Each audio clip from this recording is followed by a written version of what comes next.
Head के section के अंदर स्क्रिप्ट सोर्स, फिर आपकी जावास्क्रिप्ट की फाइल का नेम, उसके बाद एक्सटेंशन, और यहाँ पे स्क्रिप्ट का टैग आपका क्लोज हो जाएगा। हम दोनों तरह से यूज करेंगे, हम कभी इंटरनल भी यूज कर लेंगे, कभी हम एक्सटर्नल भी यूज कर लेंगे, लेकिन आप ज्यादातर कोशिश करें एक्सटर्नल का इस्तेमाल करें।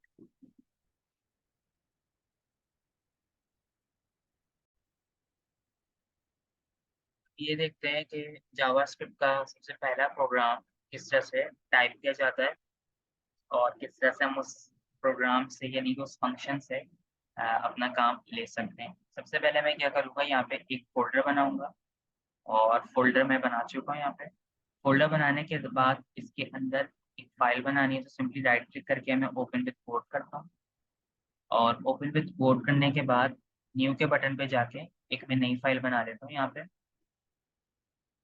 और नई फाइल का नाम मैं रखूंगा index.html।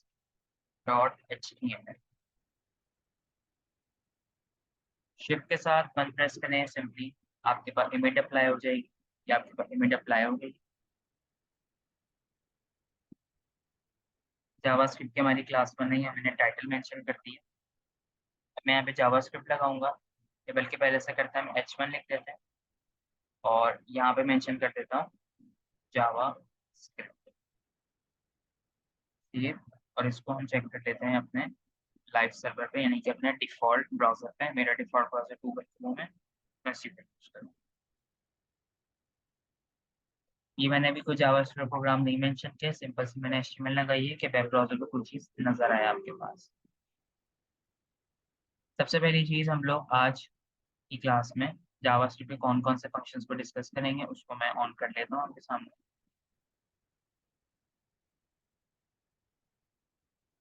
ठीक है? आज की क्लास में हम लोग डिस्कस करेंगे कंसोल का फंक्शन और डॉक्यूमेंट का फंक्शन। ये दो फंक्शन आपके पास हैं, दोनों फंक्शन का काम बिल्कुल एक ही तरह से होता है, लेकिन दोनों फंक्शन के जो रिजल्ट्स हैं वो अलग अलग जगहों पे आपको मिलेंगे। जैसे कि पहले मैं कंसोल को डिस्क्राइब कर देता हूँ। कंसोल आपके पास है क्या? कंसोल आपके पास एक फंक्शन है जो किसी भी मैसेज को प्रिंट करने के काम आता है। मैसेज को प्रिंट करने का काम का मतलब ये होगा, ये जो मैंने लिखी है बात कंसोल डॉट लॉग, ये पूरा एक आपके पास फंक्शन है, यानी कि कंसोल एक फंक्शन है, और इसका मैं एक मेथड यूज कर रहा हूँ जिसका नाम है डॉट लॉग। डॉट के बाद जो भी बात लिखी हुई होगी याद रखिएगा वो आपका मेथड होगा, और डॉट से पहले जो बात लिखी होगी वो आपका हमेशा फंक्शन होगा जावास्क्रिप्ट के अंदर। तो पहला फंक्शन हम पढ़ रहे हैं कंसोल डॉट लॉग। ये कंसोल का जो मेथड है डॉट लॉग को हम पढ़ रहे हैं, इसके और भी मेथड है जो मैंने नीचे मेंशन किए। कंसोल डॉट लॉग का जो एक्चुअल में काम होता है वो ये काम होता है, वो बेसिकली हमें एरर एंड वार्निंग दिखाता है कि अगर आपके प्रोग्राम में कोई एरर या वार्निंग है तो वो आपको मेंशन करेगा। अब कंसोल का जो आउटपुट आपको मिलता है वो आपको मिलता है वेब ब्राउजर के, यानी कि वेब कंसोल के अंदर। देखिए वेब ब्राउजर तो ये होता है जो मैंने अभी सामने ऑन किया था, जैसे कि जस्ट लाइक ये मेरा वेब ब्राउजर है जो मैंने आपके सामने ऑन किया। अगर आप इसी वेब ब्राउजर माउस का राइट क्लिक करके इंस्पेक्ट पे जाएं, इंस्पेक्ट पे जाने के बाद आपको एक ऑप्शन मिलेगा जिसका नाम होगा कंसोल, इसको हम बोलते हैं वेब कंसोल। वेब कंसोल पे मैंने कोई काम नहीं किया, ठीक है, तो जब भी देखा मुझे कोई रिजल्ट नहीं मिला, सिंपली लिखा हुआ है लाइव रिलोडेड एनेबल्ड। ठीक है, आप कह रहे हैं वो खुद ही वो इसको रिलोड करता रहेगा क्योंकि आपने इनेबल रखा हुआ है। जब मैं कंसोल पे कोई काम करूंगा तो उसका आउटपुट याद रखिएगा मुझे वेब ब्राउजर पे नजर नहीं आएगा, वेब कंसोल पे नजर आएगा। कंसोल का जो फंक्शन है वो कंसोल पर ही वर्क करेगा, ब्राउजर पे वर्क नहीं करेगा, यानी कि ब्राउजर वेब ब्राउजर वर्क नहीं करेगा वहाँ, आपके वेब के कंसोल पे वर्क करेगा।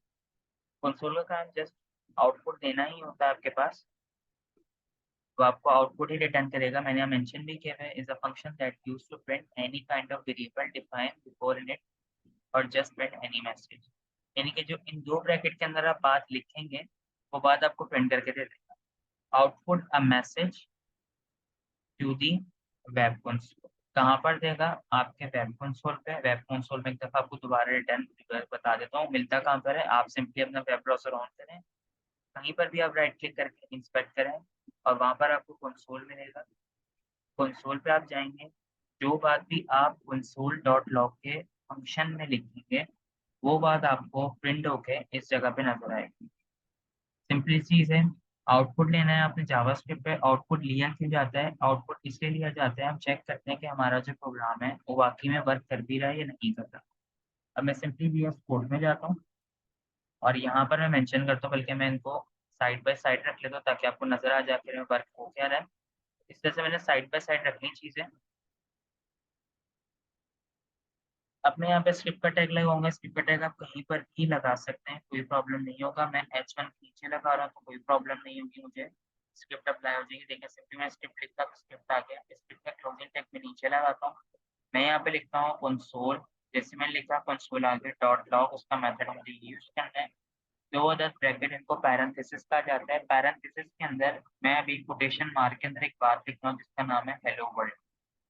किसी भी प्रोग्रामिंग लैंग्वेज को चेक करने के लिए हम लोग सबसे पहले हेलो वर्ल्ड ही लिखते हैं ताकि हमें पता चले हमें रिजल्ट मिलता है अभी। अब मैं जैसे ही मैं सेव करूंगा और सेव करने पे इस नीचे वाली जगह यानी कि इस जगह पे अगर ये वाली बात प्रिंट होकर आ जाती है तो इसका मतलब ये होगा जो आपका फंक्शन है वो वर्क कर चुका है। तो आप देख सकते हैं यहाँ पे कंसोल पे मेरा मैसेज आ चुका है, हेलो वर्ल्ड जो मैंने लिखा था वो बात यहाँ पर प्रिंट होकर आ चुकी है। जो भी बात आप ब्रैकेट के अंदर लिखेंगे वो बात प्रिंट होकर ही आनी चाहिए, वो बेसिकली आपका आउटपुट होगा, आपको आउटपुट रिटर्न होगा। इफ अगर आपको आउटपुट रिटर्न नहीं होता इट्स मीन आपके प्रोग्राम में कोई प्रॉब्लम है। मैं दोबारा कंसोल लिख रहा हूँ, सिंपली मैं नया प्रोग्राम टाइप कर रहा हूँ। पहले मैं लिखूंगा कंसोल और उसके बाद मैं मेंशन करूंगा। सिर्फ कंसोल लिखें और आप जैसे डॉट लगाएंगे उसके सारे मेथड आ जाएंगे। एल लिखा मैंने तो लॉग आ गया। दो पैरेंथेसिस लिखे तो मैं मेंशन कर रहा हूँ this is my first GS class. मैं सेव करूंगा तो ये वाली बात भी डिलीट होकर आ गई। इसका मतलब ये है कि जो कंसोल का जो मैंने अभी फंक्शन यूज किया है, अ, दो दफा मैंने इसको यूज किया तो मेरा दोनों दफा बिल्कुल सही यूज हुआ है और मेरा काम बिल्कुल ठीक हुआ। अच्छा अब आप ये देखें, एक जगह पे मैंने टर्मिनेटर लगाया है और दूसरी जगह टर्मिनेटर मैंने नहीं लगाया है। तो इस बात से भी फर्क नहीं पड़ता जावास्क्रिप्ट को। जावास्क्रिप्ट भी क्या करती है उन जगहों पर टर्मिनेटर मेंशन कर देती है और आपके रिजल्ट देते हैं। अगर आप टर्मिनेटर नहीं भी लगाते, लेकिन फिर भी मैं लगा देता हूँ। लेकिन अगर आप नहीं भी लगाते तो याद रखें वहाँ पर एरर नहीं आएगा, लेकिन टर्मिनेटर फिर भी लगाते हैं। एक बात तो ये हो गई टर्मिनेटर पे। दूसरी बात आपके पास ये होगी जो आपके ब्रैकेट्स हैं इसके अंदर जो वैल्यू होगी वो किस तरह से मेंशन की जाएगी, एक सवाल है। बेसिकली जो आपके पास जो ब्रैकेट बने हुए, जो पैरेंथेसिस बने हुए, इसके अंदर आप लोग डिस्कस करेंगे डेटा की टाइप्स को कि डेटा की कौन सी टाइप है।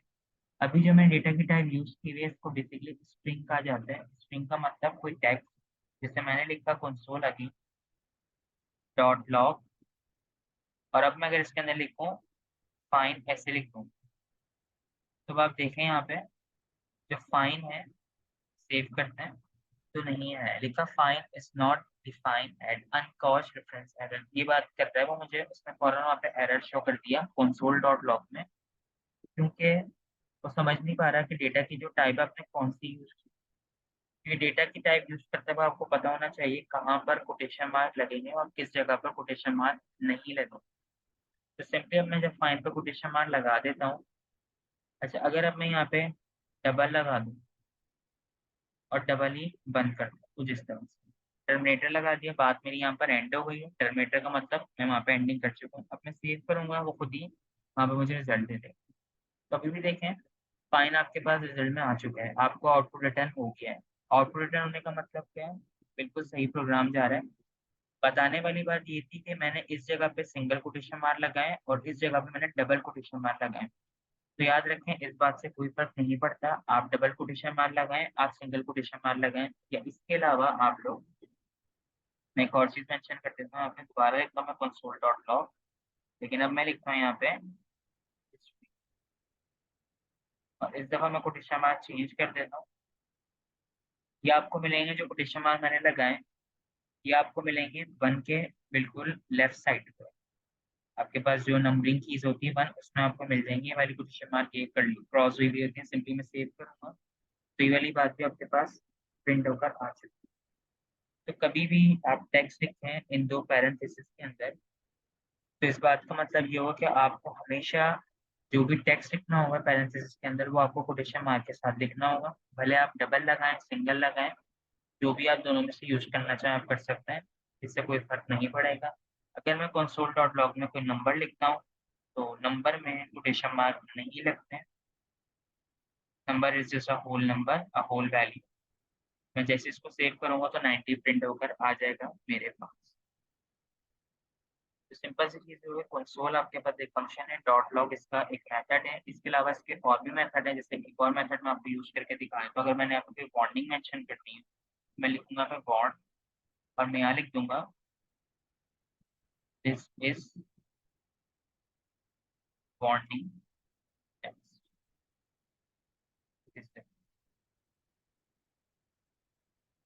तो बॉन्डिंग टेक्स्ट वो येलो लाइन हो जाएगी, और वहां पर आपके बॉन्डिंग मेंशन कर। एरर आप दे सकते हैं, एरर पे आपके पास रेड लाइन आएगी। अगर आपको कोई ऑब्जेक्ट देना हो तो वो आप कैसे देंगे? ऑब्जेक्ट में बेसिकली दो चीजें होती हैं। पहले आप क्या करेंगे, एक आप की देंगे, फिर आप उसका कोई वैल्यू ऑफ पेयर देंगे। जैसे कि आपने लिखा console and then dot table, मैंने यहाँ लिखा नेम, और कोटेशन मार्क में लिखा मैंने साहिल, कॉमा,